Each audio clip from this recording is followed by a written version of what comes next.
Hello, toy fans. It's been a long time. This office and work and everything else has kind of caught up with me, and I just haven't had a lot of time to open my toys and to share that experience with you. But the other day, I got something in the mail, technically yesterday, that made me kind of ooh and ah so much. I was like, you know what? I don't see a lot of videos on this. I gotta share this out. I'm a big fan of Halloween, so for me, I love Halloween stuff as it is. But then to pair it up with two of these baddies from the Star Wars Black Series 6-inch figure line makes me very happy. Now, I don't have an Inquisitor, and I don't have Cad Bane, and this is the Cad Bane from the Book of Boba Fett edition, Sans the Hat. And the parts in it are kind of mixed and matched, but so anytime there's going to be a Halloween-based figure, I'm pretty much going to jump at it, including the fact that when Walmart had their, a couple years ago, was their Wookiee Halloween edition. I'm missing one of the parts to them right now, but I went and got them because I was like, hey, that's pretty cool, and it doesn't happen very often. Now, if you look, of course, we got the Star Wars The Black Series up top. There is small little Halloween motif in here. You got skulls, and you got kind of Jabba-like ghost. You got some spiders, some Mynock bats, and of course, more skulls. And then in the back of the packaging, you have the orange reverse motif where it's still skulls, ghost Jabbas, spiders, Mynock, bats, etc. Except it's done into shades of orange. So you've got kind of a purple, black, and orange motif here that really does feel like Halloween. Now, these two are supposed to be taking, the Inquisitor has more the Dracula role, as you can see here, Halloween edition, but it's Dracula, let's be honest. And with him, of course, he comes with this Mynock bat that's in purple.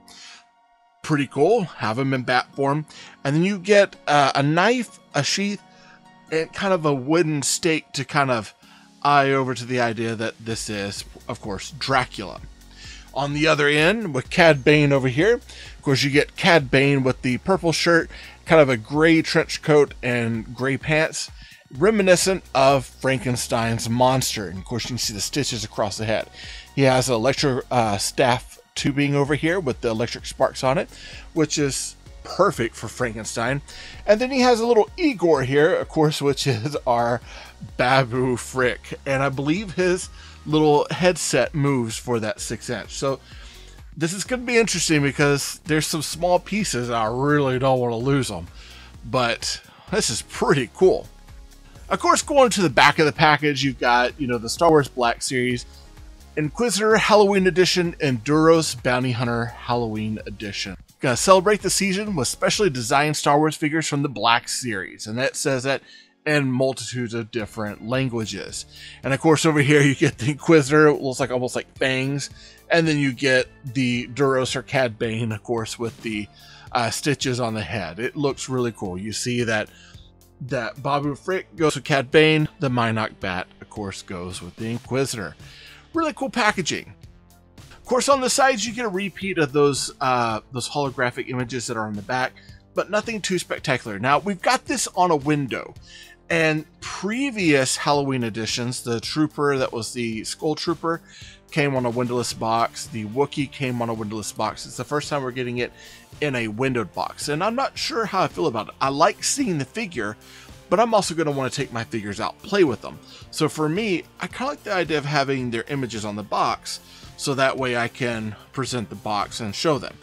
And the good thing is, the back of the box does do that for us. We can show this off, but it doesn't have the same feel as the front, showing the figurine. So, I'm not quite sure how I feel about the windowed box. I love that we're having the window box back, just because that allows us to see the figures and see what we're going to buy.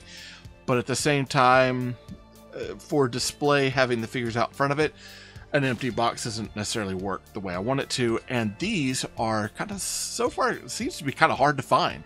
I'm surprised I got mine in as fast as I did. Well, you know what? That's all I could say about the box on this one. We got to get this one out and get to playing. And of course, this is everything outside of the package. And I have to admit, I really dig this. So it's got a lot of really nice nudge work towards the Universal monsters. If you know me and you've seen some of my my spectacular Halloween specials, where I've broken down the Universal monsters, even like the Burger King edition monsters. I absolutely love them. That's what I grew up with. That's something that I know very well. And so for me to have this in Star Wars form really gets kind of my excitement going, because it kind of falls in line with that whole idea of the Universal monsters. And it has this nice crossover that, well, it'd be kind of cool to see, like maybe a Visions that was done in a Universal monster sort of look. Now, let's go ahead and start with the Inquisitor. So the Inquisitor, if you've had the Inquisitor before, it's kind of the same thing, except this time a lot of the decor is a little bit different.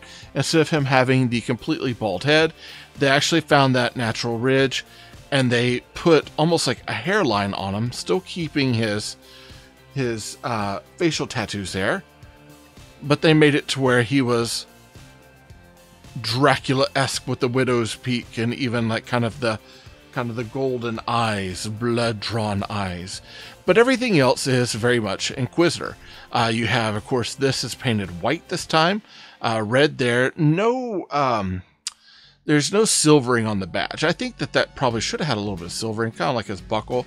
That probably should have some silvering right there just for his badge. But I like how the collar is red. We get the red on the inside of the pads. And then, of course, the red on the inside of the cloak. And that beautifully done. It's very nice. Everything else is kind of standard for a figure. All the articulation on this particular figure is actually really good. I haven't had any issues with them. Haven't had any issues with them at all. And for the most part, I feel like he's kind of exactly what we needed. He's a good repaint in this edition. There's nothing really that you had to add to him. Nothing that you really had to take away. He was kind of like perfect as is, which is probably why they picked him as the Inquisitor. Now with the Cad Bane, or the Duros Bounty Hunter, Frankenstein, we do get, of course, I think this is I can't remember if this is the Book of Boba Fett version, or if this is the regular Cad Bane. I have to go back and look. I don't actually have Cad Bane out of the series. He's one that's kind of eluded me, so this is my first time having the Duros Bounty Hunter. But he's got some really good, I guess kind of like silvering plastic here on his Mandalorian gauntlets, his weapon gauntlets. Same with the pack on the back, where it goes into his head. One of the things I do like is that plate on the top of his head, actually painted a silver to give him almost like a head plate. And of course those really spastic red and orange eyes, beautifully rendered. You've got the purple there for the chest. You've got that green, almost aquamarine green for the coat. Gray for the pants, brown for the boots. It's a good figure overall. Now, just to let you know, he doesn't come with any weapons, so there's no weapons that fit inside of his holsters. Not really a lot that you can put into his holsters. I guess you could put like the stake or something like from there in there, but it doesn't necessarily fit unless you're playing like the House of Frankenstein. Now, we do get this piece. This was a piece that we got from, I think it was like Tibu or one of the Ewoks. It's like a little part of an Ewok staff. And this part down here, you've got the little socket that should go into the rest, but we don't get any more. So this is all we get for that. So it's kind of like almost like a stake. And then you get this knife piece here. And I felt like he probably should just come with this, but you've got that spiral knife. This also, I believe, came with an Ewok. And then you've got that casing there. There's a little bit of metallic on, of course, the blade and on the outside of the casing. This I felt like would have been a perfect stake for him. And then for the last part, for Dracula, you've got this Minoc bat, and it's pretty cool. So it's casted in a translucent purple, and then it's been airbrushed black. Oh. In order to give it that kind of translucent bat sort of look. Whoa, children of the night, our love, they're singing. It's gonna suck Babu Frick's head off. And then, of course, you've got You know what? Let me save him for last, because I know I've got some people that are really looking forward to that part. You do get this Electro Staff, and we've seen this Electro Staff before. This came with, I think, the Magna Guards, some other characters. It's cool. It's got the clear casing on the inside. And this has like a casted, like almost gold, silver, and then you've got your electro sparks on the end of each part. That's kind of a cool piece for them to have. And then, of course, you have this Babu Frick. Now, this is our Igor Babu Frick, and I believe, let's see, he does turn at the waist. That's pretty cool. And he does turn at the arms. So his arms and his waist turn, and then he does have the visor that pulls down over his face. So that's a pretty cool one. I could see myself losing that one really quickly. That's one of those where I'm definitely going to have to figure out, like, what to do, like where to put them for them to have kind of a forever home, so that I don't lose the pieces. I've already lost one piece for one character today. I really don't want to lose any more. Overall, I feel like these are really, really good repainted figures. It's not something we necessarily had to have. It's not something that you know, I felt like we should have, or this should be something that every collector should have in their collection.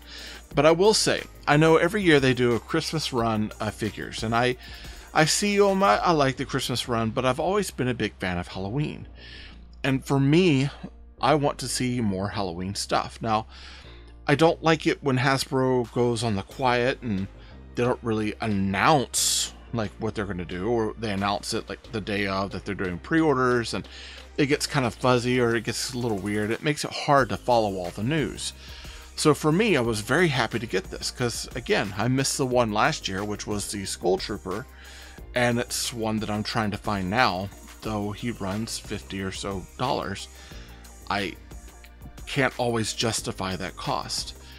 But the Universal Monster crossover with this, it's pretty smart. And I feel like it was smart on their end to bundle the Dracula and Frankenstein figures together for essentially a $50 figure set. Now, I think I got mine off of Amazon for $44. It was a pre-order sell. I think they're run for $49. So if you happen to see them out in the wild, or you're going to order that, that's probably the cost you're going to be looking at now. I think it's pretty cool. For the most part, you know, that's kind of expected, seeing that most new figures are about $25 as they are first coming out. So I could definitely see these as repaint being around that $24 range. Now, that's all I got to say about the Halloween edition Inquisitor and the Halloween edition Duros Bounty Hunter. I think they are super cool, and I can't wait to set them up with the other figures. You'll have to watch my Instagram feed for that. I'm sure when I find the other part, I'll be putting pictures up so that way you can see them all together. All right, that's all I got to say for these two. Happy hunting, and God bless you, and I'll see you next time. When I'm not recording videos here on YouTube, I'm actually over on a podcast on marvindogmedia.com called Talking Toys with Taylor and Jeff. It's a really cool toy podcast. Be sure to check it out. Also, I need your help getting my YouTube channel to grow. Be sure to subscribe down below with that big red button. Hit that bell for notifications so you can be alerted of anything that comes from me to you. Like this video, it helps YouTube know that you like what I'm making, and comment down below. I like chatting with you all.